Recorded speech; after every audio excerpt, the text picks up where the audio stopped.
Two teams meeting up in mid lane. They say hello, and we are going to be seeing no Thunder Stroke here. It is all about that damage combining with that Tastar, the charge strikes coming in for Cassia, as Bo5 eats a couple hits right off the bat. Transitions now towards the top lane, where he will be locked into that battle with Urel. But we're having the 4-man rotating on Method side. If you're playing a Tassadar and support composition with a Tassadar Uther, you want to keep that 4-man together for as much as you can and then rotate around. And they're currently holding that mid lane, whereas everybody else is still sharking around here, seeing if they can maybe catch someone on rotation, especially, or of course, around Murden. This is one of the things you're trying to do, and that's by Benny with a Stormbolt against Blakidney. We're seeing Silver Touch coming in from Uther, no consistent stuns, which could be useful versus Tracer if she does dive in, as she has also gone for that melee upgrade talent on level 1 for that Pulse Bomb cooldown. But in this case, sticking with the extra protection, once again, single target to help Urel when she dives deep, and the consistent heals onto the Cassia. Also talked with both the teams a little bit during the break, and both of them are obviously Method in high spirits with this, but AD already just chuckling a little bit when I talked to him, and we're talking about the last few team fights. He knows very, very well that those games could have ended a completely different way, but of course they're happy to be in the lead here. Whereas for the leftovers, they're still in pretty high spirits, not quite happy that they went behind there and that they threw the game, but well aware that they have the tools to take this series if they just can fix these small late game problems. Linked, speaking of problems, suffered a few of his own as he did get engaged on there, but stanking through it. Blakidney comes in with the bind, but gets the turnaround onto Nick as he got stun locked himself. Back and forth in this early stage team fight as Benny is forced to dwarf toss away. And DAB once again using the zero lag that he has here, and also the new monitor settings that he's been enjoying ever since he arrived at the Western Clash here. Huge game changer for him, and he's been showcasing it in game number 1 on Tracer already. This time he can't rely on the shields with the double support, has to rely on the shields of Tyrael if anything, but he confirms the kill.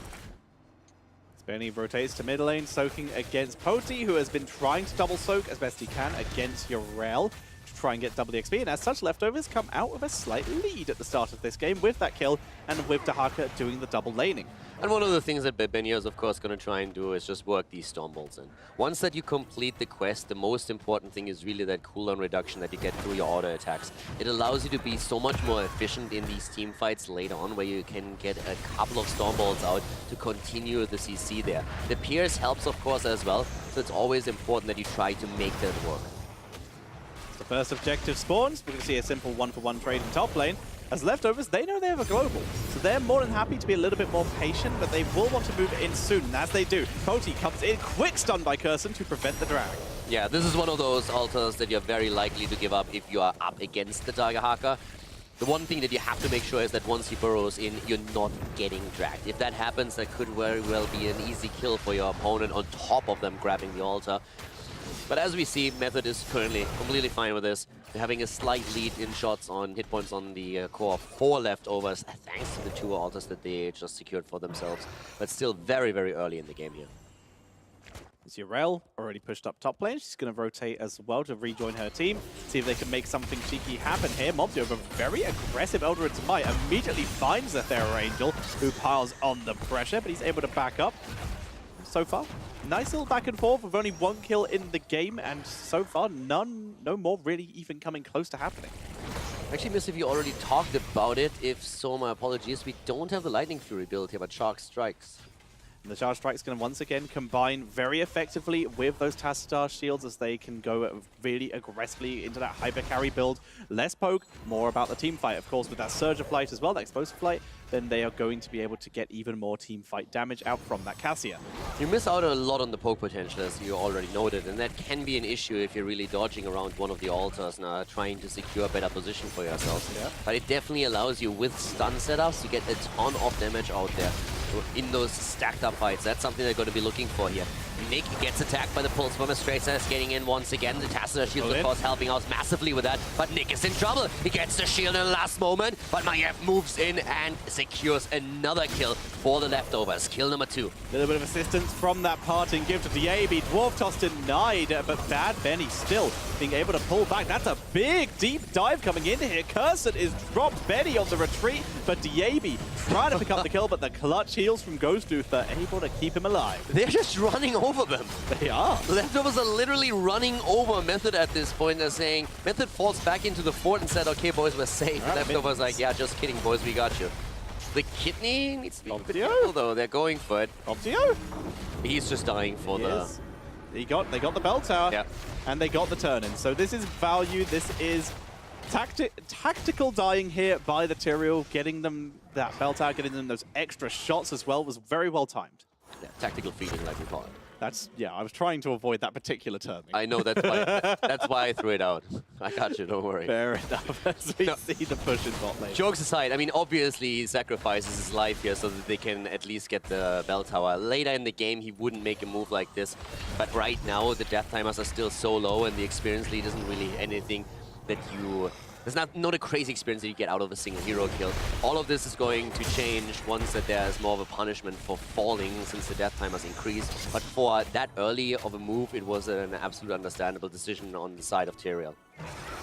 So now, with level 10 on the board for Leftovers, they're more than happy to just take control of the map, maybe even push mid lane a little bit. They probably won't stray too far from bot with too many people. You can see Maiev still hovering around the area, as they would love to be able to keep hold of this. Curson, he's still be able to poke this down. Holy Shock is able to target buildings, and that is his level 4, so it's a tiny bit of poke. Let's just talk for a second about the lack of poke here. We talked about this earlier with Cassia, but right now, how do you just whittle down the HP of that bell tower? It's really difficult for them. Storm and Holy Shock and the normal unupgraded Lightning Furies. It's persistent, but it's not high in terms of damage output. Exactly, and that gives Leftovers a lot of time and makes it very difficult for Method to recapture these. Now we have both of the teams with level 10 abilities, and that might make things a bit easier in these fights. By the way, the Divine Storm has not been taken, instead it is the Divine Shield. There was so much damage output already and so much aggression from Tracer in particular that they felt forced into the Divine Shield to just make sure that a Pulse Bomb cannot secure a kill later on. It's a hyper carry comp as well anyway. If Nick was to die, then that would just be any fight ending there. We're going to see a 1-for-1 trade on these altars. It's all about clearing out those sappers, and they do very effectively. Nick able to help with that very quickly with that Surge of Light. But now we have 33 hit points on the core of Leftovers and only 23 for Method. This is a really fast game here from Leftovers' perspective. They have pushed Method completely to the wall here. The bottom lane is under control of Leftovers from start to finish. The early 2 kills, by now 3-1, are looking great for them. They got a lead. They were able to dive behind the bell tower and then secure it for themselves. And they have held on to it ever since, and they're doing extremely well with it. They're trying to get another kill. Divine Shield, there's the value right there. And that's exactly why you want it. The avoidance from Cassia does not come into effect if she's standing still. Now, Fury Roots obviously make you stand very still. So the Divine Shield coming in there, clutch for the escape. Well done by Method. Could have been another kill, and you can't afford any more at this point in time, especially with level 13 so close for Leftovers. This bottom bell tower is taking so long here. We've already talked about it, but you can see there, this has been in this situation for so much time, including time where Leftovers actually left that lane, and they've still only managed to get it down to this much with all this poke. It's getting low. Finally, they might actually be able to take this back before the next objective starts, and in fact, yeah, they will, as Leftovers will back up. Mopsio literally not eating a bullet, well in this case a Storm Bolt for the kidney, instead of just dodging it and thinking he gets hit in the face. But we had also another camp taken by Tracer while all of this happened down here. And Leftovers, they give up that bell tower, but I mean, they're still 10 points ahead on the core. They have the extra talent a bit earlier. Yeah. And they are in a spot where Dehaka finds even more experience at the top lane, pushes the wave out, and can always global back down to fight for the altars that have just spawned. But good news for Method. They now have their own level 13 as pressure begins to rise. They move in to delay this, but here comes Dehaka. Tassadar, very quick dimensional shift, which is going to allow them, if they want to, turn their attention to Athero, who's in the backline. He's just going to dive on Lick. The sanctification is down. Quick kill on Cassia. And once again, that's their main damage output. Cassia is down, and she might not be the only one. Athero is also in trouble. He pops his ult, goes for the Ardent Defender, but this is by no means over. We once again are seeing a Twilight Dream here, and the Divine Shield comes out to save Murder at least, but the altar has already been channeled through by Mopsio, as Leftovers are increasing their lead in the game. Another fight from ADRD definitely saved more deaths going over to the side of Method, but that was too slow for Nick, who was just completely wiped off the map as Leftovers. The double cap, huge damage to the Method core. They're going to grab some sappers, they're going to get some extra push, and of course, reclaim that bottom bell tower. They are doing fantastic right now. Leftovers after their 0-2. I don't think anybody would have blamed them if nerves would have gotten to them and they would have been really shaky coming into this third game, but we are far from seeing that. They are dominating here. 33 hit points on the core against the 15 of Method. 1 level lead, even a bit more than that, and great collapses during all these team fights. And a fantastic sanctification from Tyrell as well. And the fact is, that sanctification, look at Tracer's build. She's gone for bullet spray on level 13. You will usually these days see ricochets, so the bullet spray really shows that this was always the kind of style they wanted to play, as everyone wants to be grouped up, fighting multiple heroes. And of course, Tracer, if she's stuck in melee range with that bullet spray, she will be in the sank. Yeah, and talking about grouped up, you have Maiev to force these fights as well. They're going for the cage, going in for the tethers, for the umbral binds here. And Leftovers are pushing in again, half level away from 16, and they're trying to gain control over the bottom bell tower again. Bell tower stays in favor of Method, though. With the Tassadar shields, they're able to keep that alive, at least for the moment, and Tassadar has just completed his psionic synergy, so a little bit of extra poke damage finally going to come into effect for them. The scary thing is that Leftovers also are the team with the global.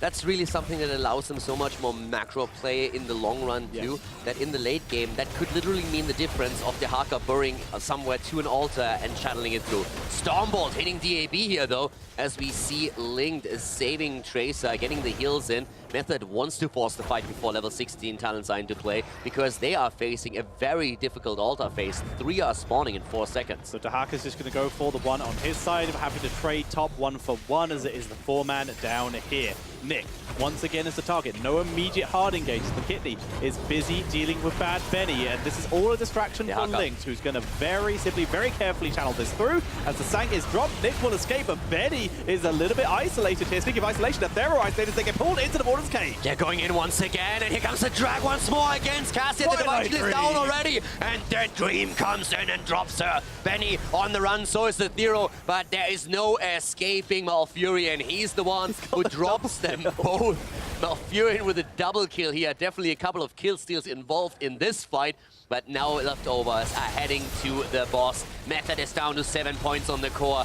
How can they come back into this? It looks impossible. Yeah, Benny is actually going to try and contest this. Looks for Moptio. Remember, this does a lot of damage. Curson is low. ADRD comes in with the shields. Benny is trying to hold this down with the healing static, but it's not going to be enough. Quick blow up by DAB, and they even get Curson as well. 4 points onto the core. Method down to 3 health. Leftovers are so far ahead right now. We're only seconds away from them throwing the game.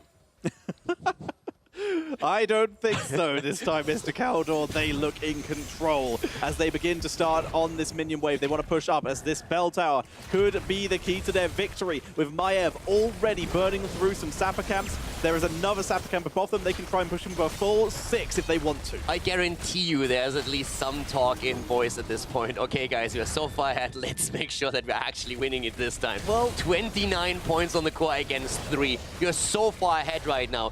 This is looking amazing for Leftovers, but they haven't won it yet. And if Infernal Shrines taught us one thing, is that you can't count out Method. Yrel proxying the Sapper Camp, removing that lethal condition from the first Sapper Camp in general. He's going to fight Yrel here, fight Maiev here very far back. Those two dueling each other. Isolation. No Twilight Dream there. Athero is actually alive, but he's so low he's going to struggle to join in this fight as they move in. And Isolation, Tassadar with Dimensional Shift at the last second. Sanctification prevents the turnaround as Benny dives for Linked. Athero is trying to join the fight again, but he's so low right now, he can't do anything. He can maybe try and sneak a channel here, but they're going for the kills. Carson is low. He's about to fall. Yes, we're seeing Mopsio trying to aim for the kill, but they get Nick first. He's down, so is Uther, the double kill. They're going for the triple. Leftovers, they want to take this game, and they are so close. Mopsio survives at least for now, as we're seeing Tassadar attacked in the backline. Mopsio is down. ADRD taken out as Bad Benny is delaying as best he can. Athero might have tried to sneak this, but it's him versus the world. 3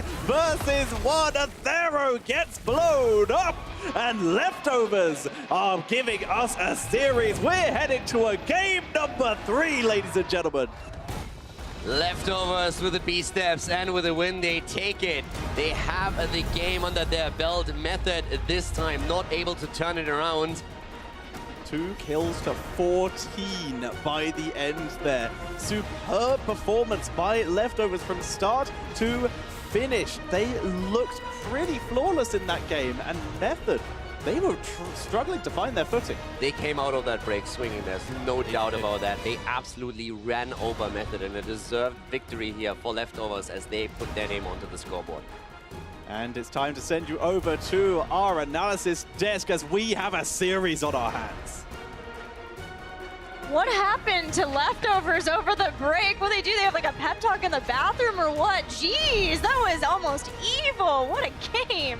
Leftovers, like, we don't need to be closers if we can just dominate the early and mid game so hard that the rest of it pretty much just falls into place. Anytime Nick tried to step forward, even with the Divine Shield, Leftovers were treating his face like a speed bag. Cassia gets taken down early in the team fight all the time, and anytime we did see Divine Shield, almost immediately after, Sanctification definitely overplayed that. Leftovers, they played that game amazingly. Even pre-heroics, Cassia was having a lot of trouble. So just the fact of the matter is, Leftovers, this is the first game so far in this series where they command the early game and they see it through to the very end. Again, I don't know what happened on the break, but it looked good. Their play here was methodical. They put themselves into such a position and then played the 13-16 so well that Method were forced to take that fight 15-16 purely because of a problem of the triple altar phase. It just felt like two plans start to finish for Leftovers. It's awesome to see them command all forms of the game. And now, I mean, with Mopsio on this squad, you gotta be worried if you're Method, because this is not the first Western Clash where Mopsio has led a team, ended up almost taking the Western Clash away from Team Dignitas at the last Western Clash. In the interviews, he was very specific to say, we're not trying to emulate the Zealots run. We're not trying to be that team. But Mopsio, he's the consistent thread between that one and the Leftovers. So maybe he's just trying to imitate his own level of play. His addition to this lineup has really reinvigorated them. They've earned their spot. Leftovers looking really, really good. Moving into this next game, I want to see them do the same thing. Their draft wasn't crazy by any means. They picked their power picks, and they just played a consistent game from start to finish. No big mistakes during the late game. If they can do this seriously, this can be their series. Well, that was Method's choice of Battleground, and the fact that it ended up in a position where the drafts favored that Leftovers could just keep brawling, keep fighting. That really felt like something that they felt on home turf on, even though it was Method's Battleground. So something for Method to keep in mind now, as it is their choice. Should they take Battleground here? You think they'll go back to a first pick? Do we have thoughts on what might be better for them? Actually, we don't even need thoughts because we have it. They chose first pick, and Leftovers will bring us to Full Sky Foundry. I think they need to find a new sense of confidence in their ability to strategize during the draft. I think last game was the first time in the entire tournament where we've seen their strategy become something of an Acme Dynamite kit where it blows up in their face. Like you said, they wanted to go to that Battleground, but Towers of Doom pretty much was a one-lane map that entire time because they have no wave clear to respond to having their tower team. Full Sky, definitely a different situation here. We're going to see some skirmish-style comps built up. That's what we usually see. You know, nothing too macro-oriented on this map because the Protector is just so darn strong. Both these teams obviously going to build compositions where they can try to pick up items. The biggest thing for me is who gets that support camp in early game? You know what's even bigger for me? Do they get Maev again? Yeah. Because that was the first time Maev was let through, and Leftovers proved just why they have been successful with that hero, not only at this tournament, but through the entire phase. Blakitney has played a mean Maev. What surprised me, though, was that how good the Tyrael play was. You know, there's just not very much Tyrael play going on in the Western region right now, and when a Sanct went down, a kill was to be had. Divine Shield or no? And I think that was really just patient play from Leftovers. There were a number of times where we could see Team Method kind of step forward and be on the offensive. It's like, all right, let's use the Divine Shield now. Cass could go ahead and step in. And it was like, oh, here's the trump card to that. We have Sanctification. Now everybody on our team is invulnerable. And that response, I think we need to see more reactionary play, but aggressive when those moments happen in team fights for the Leftovers. Right, starting out this next game here, Phoenix again banned out, so Method not changing that one up at this point. We have to consider the fact that Sergeant Hammer is a very realistic pick on this map in particular. Of course, we're seeing that Medivh banned out as well. You know, we've talked about the Medivh and Maev consistent ban rate so far in this tournament. But right now, Method are considering their next ban here. What do you guys think it's going to be? Well, is this back to Maev? Do they fear it as much here on Volskaya? You know, there's a lot of different picks. Tracer is also a concern. DAB was good with it, so they'll leave Maev up. We'll see if Leftovers end up getting it. You know, Method does have first pick, but to ban out DAB and that Tracer instead, you were talking about how good it feels to be targeted as long as you have other heroes that you could play. I mean, it's due respect, but one thing that really is cracking me up right now, you look at the cameras, Leftovers look so nonchalant up there. Mopsio's smiling there, just casually talking about the draft. Blank faces over on the side of Team Method. They were up 2-0 in this series going into game number 3, but those games could have easily gone over to Leftovers. Have they tilted? Will they be able to stabilize and bounce back for game number 4? And it's not even an act. When I saw him on the break, Mopsio came up to me and we were just joking, and he was having such a good time being down 2 games. Like, that's crazy to me. It's fantastic, the mentality coming out of this player, when historically he's had some issues on that before. So it's absolutely wonderful seeing the change. Diablo and Deckard Cain locked in for the Leftovers. The response, Garrosh and Urel. So invading into this Garrosh can be pretty difficult. Probably going to see a turret camp trade for these teams. Yeah, Garrosh and Urel also provide a lot of good presence over the control points, which have a long period of time. And now with having Phoenix already gone, that's one of the main ways that Arranged might be able to get a slow going over Garrosh so that he can't get into position. We'll see if, you know, there's not been very much Jaina. That's something that we've talked about before, but might be something there. Leftovers, though, they feel a need to ban out the Sergeant Hammer. There's just so much front line there that getting onto her might be very tricky for them, especially considering the fact that, you know, this Diablo has a Deckard Cain behind him. He has the roots and that kind of thing, but he may be diving on his own. We'll see what they want to add to that front line later on. This draft so far is starting to give me echoes of Battlefield of Eternity, and it makes me a little worried for Mopsio in particular. Anytime they didn't get the engagement that they want, DAB smiles about that. More respect is given in the form of the Li Ming ban. But we saw Diablo get ping-ponged around so much on Battlefield of Eternity when they didn't get the engagement that they want. And those were in instances where they were overzealous, when they were eager and pulled the trigger too soon. These first 3 heroes for Method are big. This has to be a Raynor over a Greymane, doesn't it? I believe just... You got the Jaina there. That also tells me that perhaps a Raynor could come in at the very end of the draft, Blaze, as the solo laner locked in to match that Urel, and also just bunker one of the best heroics in the entire game. But yes, for that last pick of Leftovers, it's got to be one of Greymane. Raynor, I believe, on the side of Method here. They do have their offlaner. They need their support considering the circumstances, and it being Volskaya Foundry. I see a Druid coming in here in Malfurion. I love the pivot into the Blaze on the back end of the draft. It's going to help Diablo out. The bunker's going to be big. Stukov, though. Wow. He showed up. He was here all the time going over day 1.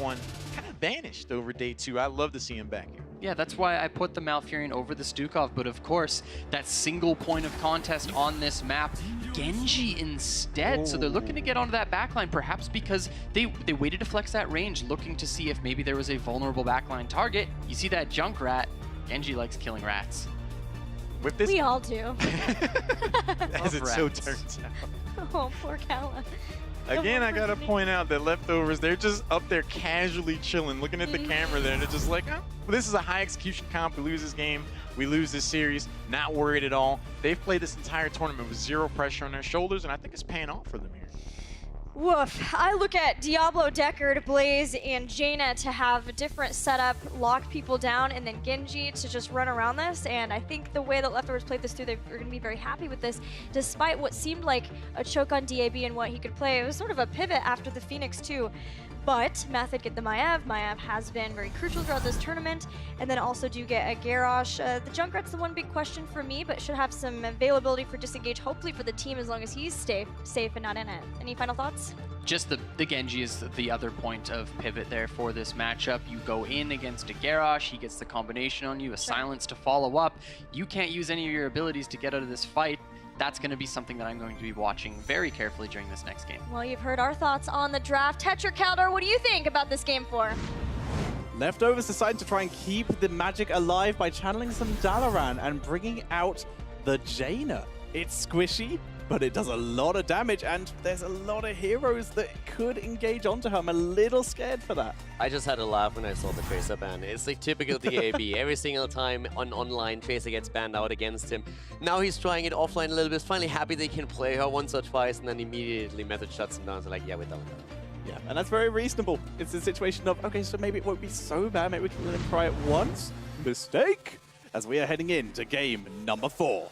And we have them to the left. Porty Boss, this time playing Blaze, DAB, not on Tracer. He finds himself on Jaina with Link on Deckard, Kane back again on the old man, Kidney on Genji, and Mopsio on Diablo. It is the leftovers. And looking to close out the series, it is Method with ADRD playing the Maiev, Curson on the Stukov.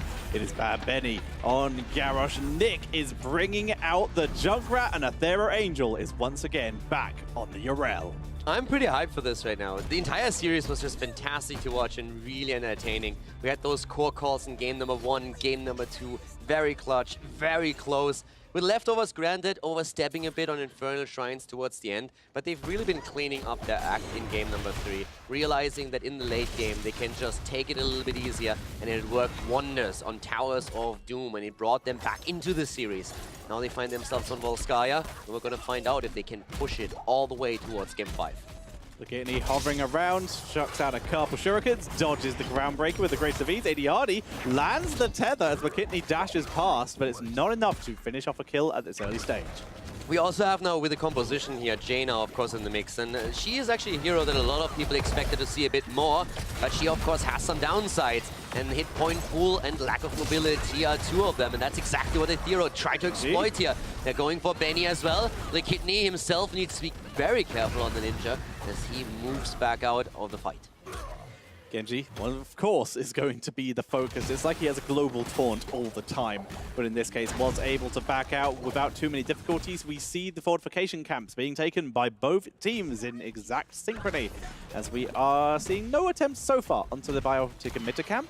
We'll see which team decides to try and make that play first, and if they'll be able to secure it. It's really one of those big questions, because if you are getting taken down while you're trying to take the camp and you also lose the biotic emitter, you find yourselves really far behind in the game, and oftentimes it will lead to you eventually losing Protector number 1, maybe even Protector number 2, and that can snowball against you.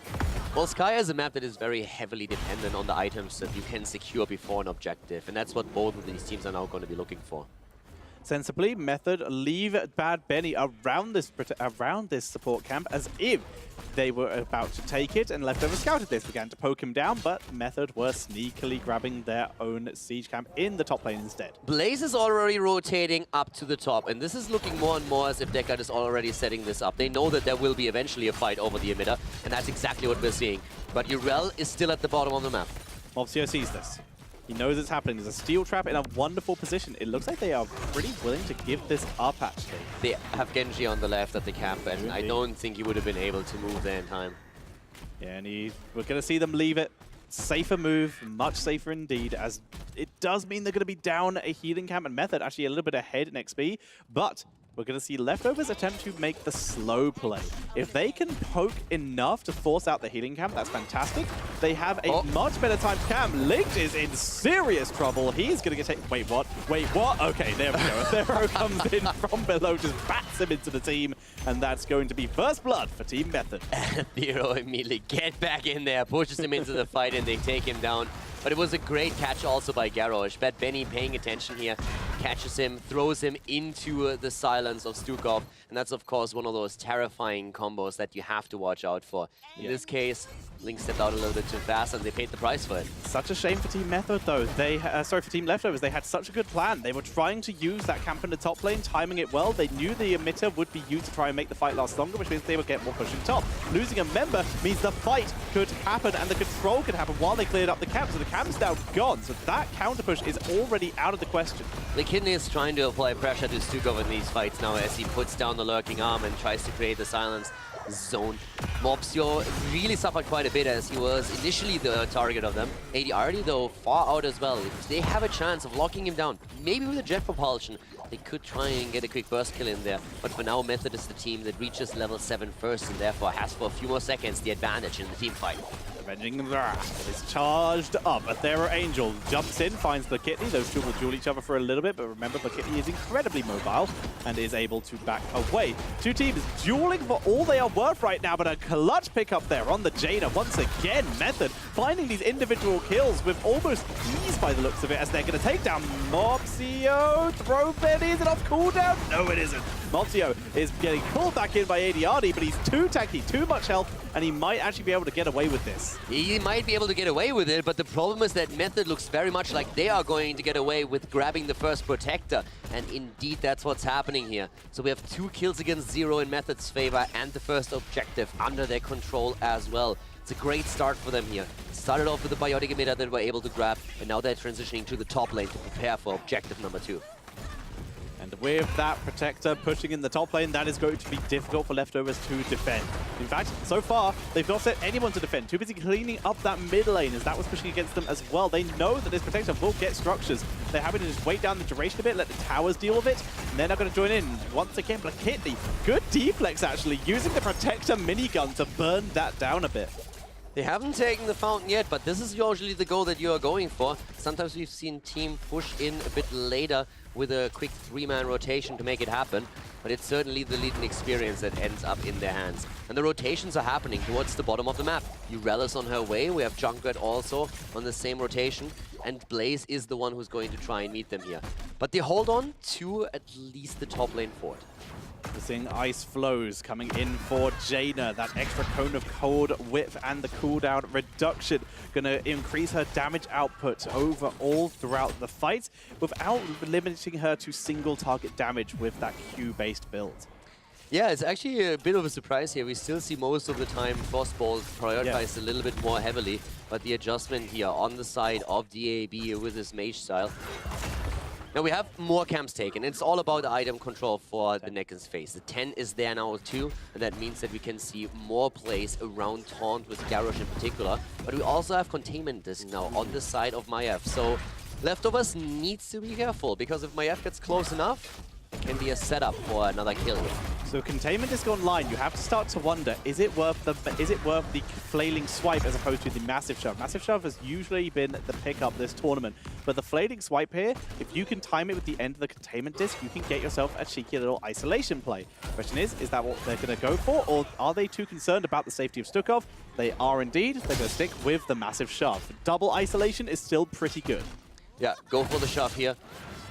And we have the level 10s for Leftovers. And now we are, again, with pretty much normal plays. The Ring of Frost is coming in now for them. They have the slows around the Lightning Breath here. Kill them with fire and kill them with ice. Little Song of Ice and Fire that the Leftovers are currently trying to paint here. And no dragons in this one, as we see the Deckard Cain trying to just stay as far back as possible. Link doesn't want to get himself caught out by this little Maiev combo of the Garrosh, as the rest of the team stays significantly more in front of him. Blaze has had a pretty decent time down in the bot lane, but he's lost vision of 2 members, pulling back to make it so he doesn't get caught out. And good reason, because Benny and Athera have shown up. I mean, after the initial objective, there's not really too much Back it up, Hoti. of aggression, but we're seeing these rotations still happening, and that's one against Boss that forces him to drop the bunker.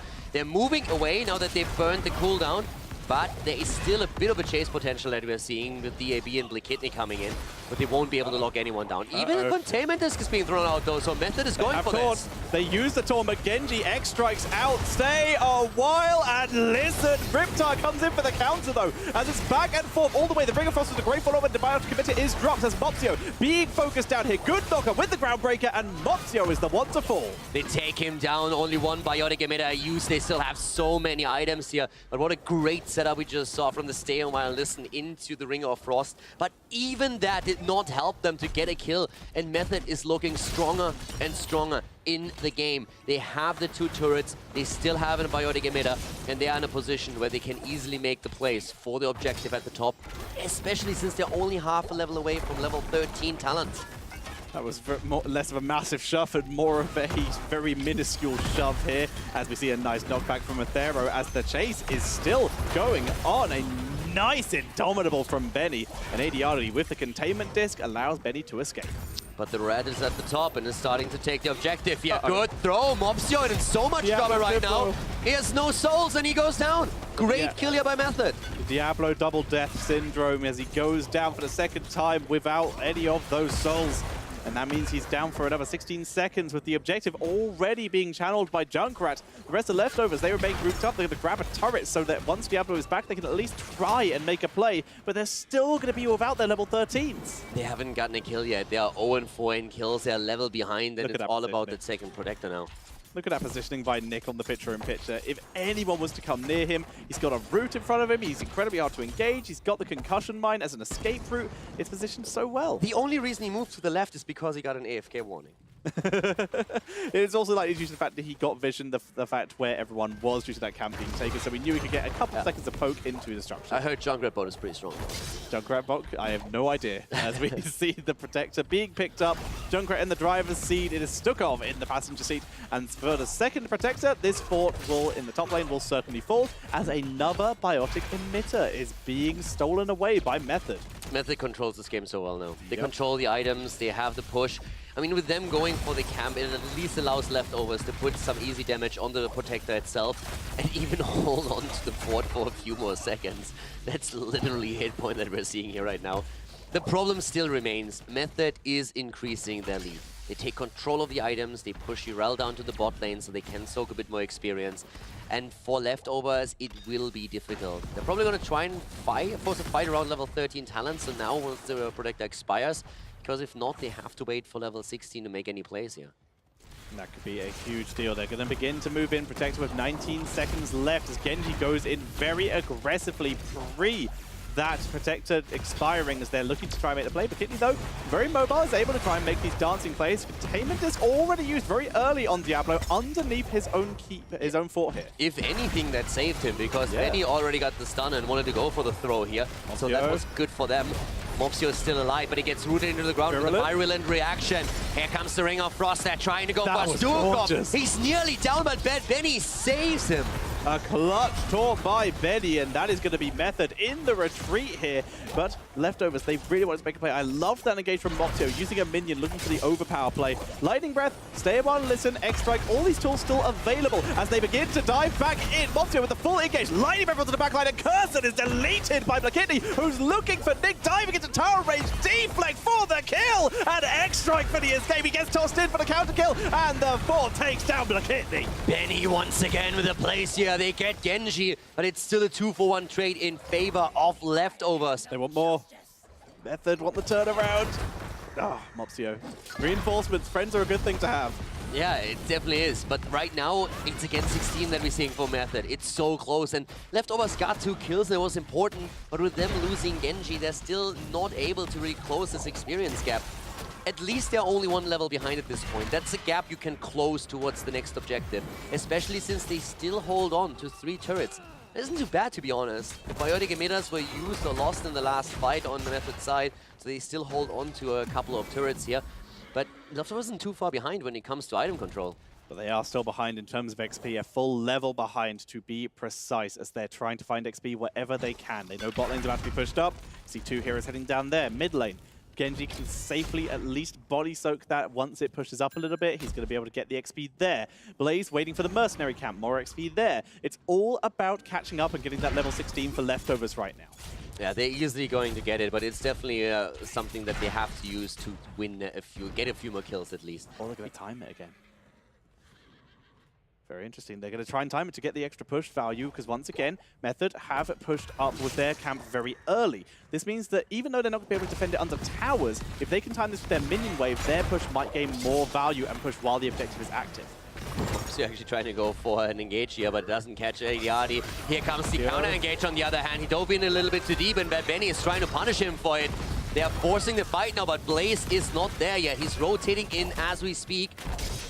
Method is still looking for an opportunity here. Around containment is the taunt, and all the tools that Garrosh has to simply throw someone into that silence that we see coming from Stukov. Leftovers have to be careful, especially Mopsio. If he charges in too early, he is going to get punished for it. Yeah, Mopsio very nearly got virulent reactions. It's only because he landed outside of the silence of Stukov that he was not rooted there. So as such, we're seeing Bo5 making the most of his time. He's going to pre-damage the opponent's mercenary camp. They found a Benny. They're going to look to try and burn him down. Great ice flows from Jaina. Dominable is usually standing in all of the Jaina damage. Riptire onto Genji, who times it incorrectly, and Benny is surviving this. Benny's surviving for now because Bo5 wasn't there yet for the full engage, but they're trying to make it happen now. Both of the tanks are already low. So is DAB, and he gets jumped upon. Jaina is down, but Maiev pays with a life for the kill. Benny's still low. He's barely surviving. Gets the heal with the bio kill switch, though, as Athero goes deep looking for Bakidney, but is forced to back up. A 1-for-1 Maiev for Jaina right now.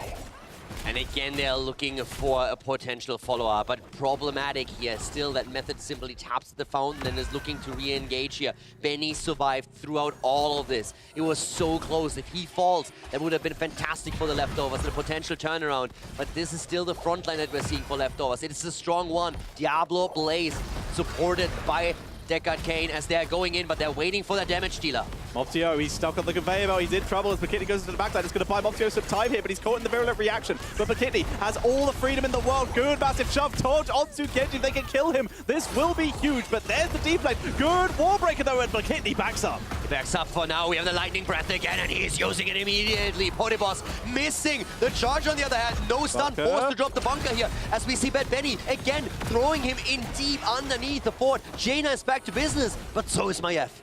This is close, Cardo. This is back and forth as Benny moves back in to try and claim control. Fountains are up for both teams here. We are probably going to see Leftovers maybe park theirs a little bit. They would love to go back in here. They still have Stay One and Listen. They still have Ring of Frost, and they still have the X-Strike, but they've got to be afraid of that containment disc and that Riptire. They're getting the camp now. They're getting the item. And then to the right side, we're seeing Method doing the exact same. Take a deep breath, re-engage, position yourself, and make sure that you get that engagement that you want. And Method didn't have enough time to get an item. They do not have that extra turret that we see now in the hands of Leftovers as they are engaging into the control point once again. Bo5 with the suppressive fire, lowering the damage of Athero Angel with each of these Qs that he drops. He continues to be the front line as Moptio is more looking for the wraparound engage here, but that steel trap just saved Athero from the stun. The conveyor belts are such a huge problem for DAB here when he tries to positioning himself properly. They try to go in Good again. damage. Benny, he slowly goes down. Garrosh is dead. The containment disc comes out. The Ring of Frost not hitting too much here. The counter kill attempt against Bakidney, and it works out for them. Again, the 1-for-1 trade.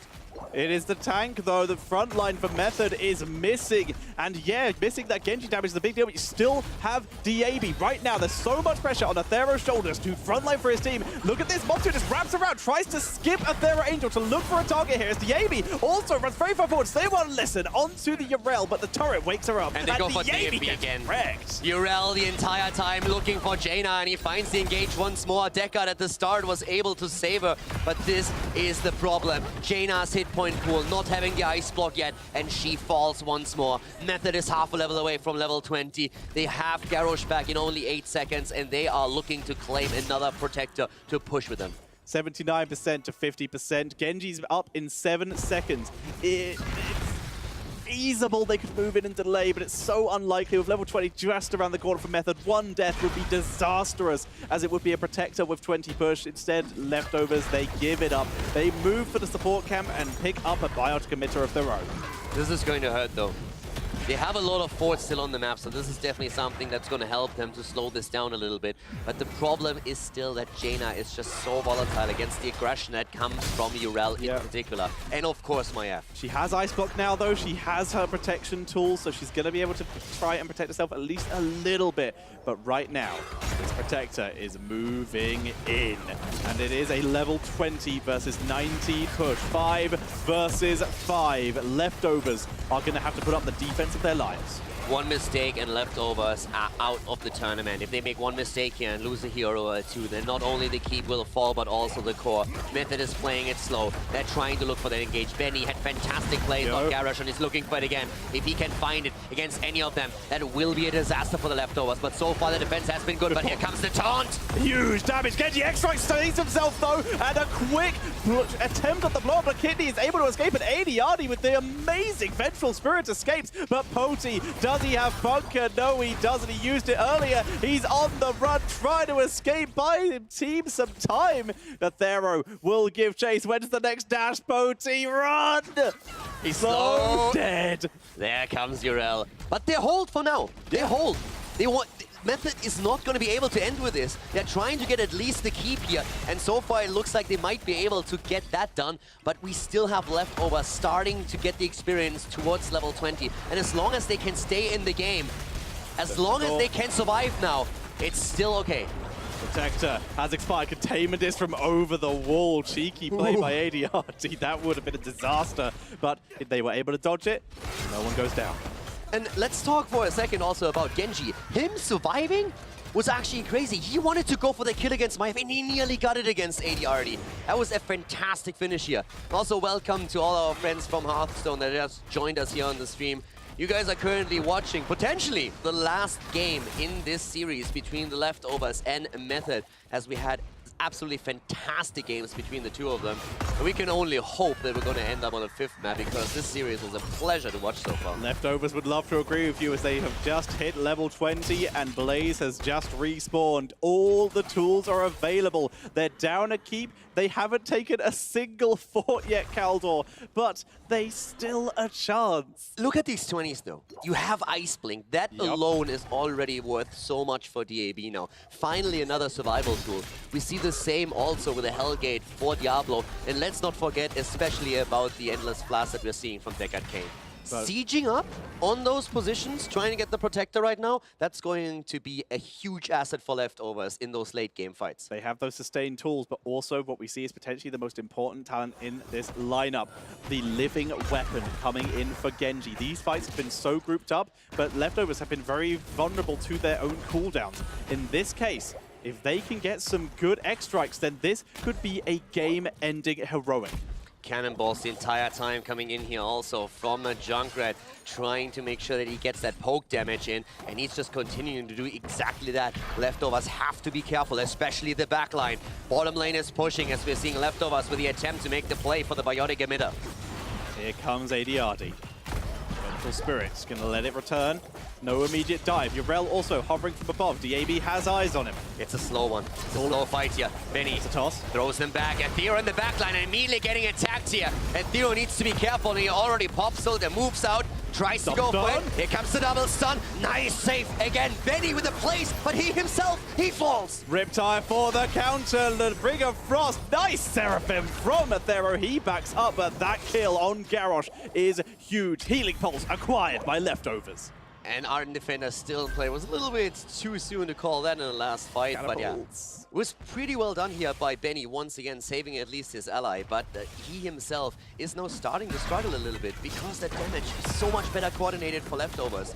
And now they are in the dominant position. They push out the bot lane, and they have the chance to go for the control point. Blaze with the power of the Incinerator Gauntlets is going to clean up those catapults with the greatest of ease. This is keeping Leftovers in the game right now, being able to clean this up and rejoin the team for this Protector fight. This series, game number 1, it looked like Leftovers could clutch it, but then they lose in the late game. Game number 2, the exact same scenario, the late game throw of the blue team, but game number 3 is where they turned it around. Now, in game number 4, Method ahead for so long, getting the lead in experience, getting the lead in structures. But at this point, 22 minutes into the game, Leftovers have taken the position on the potentially last objective in this game, depending on the next team fight. Garrosh is back. He's on the way to his team right now, just passing mid-forward as the kidney eats a grip from Athero. So much damage output. As look at Athero with that aggression. Sephiroth though to prevent himself getting in trouble from the AP. As Bopsio goes very deep. In comes the Umbral Bind as there's the silence onto Bopsio. He's getting taken down, but a lovely bunker there. As Blackidney picks up the first kill, but the counter kill on the AP. Jaina goes down, and we have another kill against Deckard Cain, but Zuko falls too. It's a 2-for-2 trade as they go in again. The disc of Maiev was dodged by him moving into the bunker earlier. That kept them in play. Now we see the turret on the ground, but it's a spear on Urel who jumps in again. Urel, the unkillable. The unkillable. What am I saying? She is dead. Goes down as Diablo goes in. They want to go for Benny. They want to clutch it out. They're going for Garrosh. The stun is in, and this is it. They win the team fight, and they are going to take the Protector. 89% is soon going to become 100 and Method. They still have all their forts live. Ardent Defender not used in that fight. ADRD able to get away there. Him dying in that stagger death would have been disastrous. Here's the problem. They haven't even taken a fort yet. Yeah, they gotta rush. They gotta push. They're gonna need quite some time. It's a 24-minute protector. With a 24-minute protector, the fort is gone within seconds, but now they have to move through the wall. They have to go for the keep. How much can they get out of it? 2 are dead. Jaina just came back and Deckard is now on the way. Can they go for it? I did not know that worked on the protector. But it's still gonna be enough. There's 3 catapults. Deckard? Uh-oh. Okay. Uh-oh. No one? Not again. No one? Not again. Whoa, what? They're rushing it. They're going to race the catapults. Protector is down at 38% health. The Kidney is trying to out-micro the silences here. X-Strike onto the core. They're burning it down. 40%, 20%, and Leftovers are taking us to a game number 5. GG as Leftovers are clutching it, going for the core and forcing Method to the brink into their last game. They take them on and rush towards the other side of the map. A 24-minute protector, like a beast, shutting down that core and keeping the hopes of the Leftovers alive. They just did that without taking a single fort for the entire game. That one final fight, tank, solo laner, and assassin versus tank, solo laner, and assassin. And Mopsio comes up big with that huge engage. That kill against Urel there at the end without the Ardent Defender, blowing her up, that was so huge. It was just blow for blow the entire time. A kill traded for a kill, but in the most important fight of the game, the Leftovers keep their cool and carry it over the duration, take the protector and win the game. Leftovers.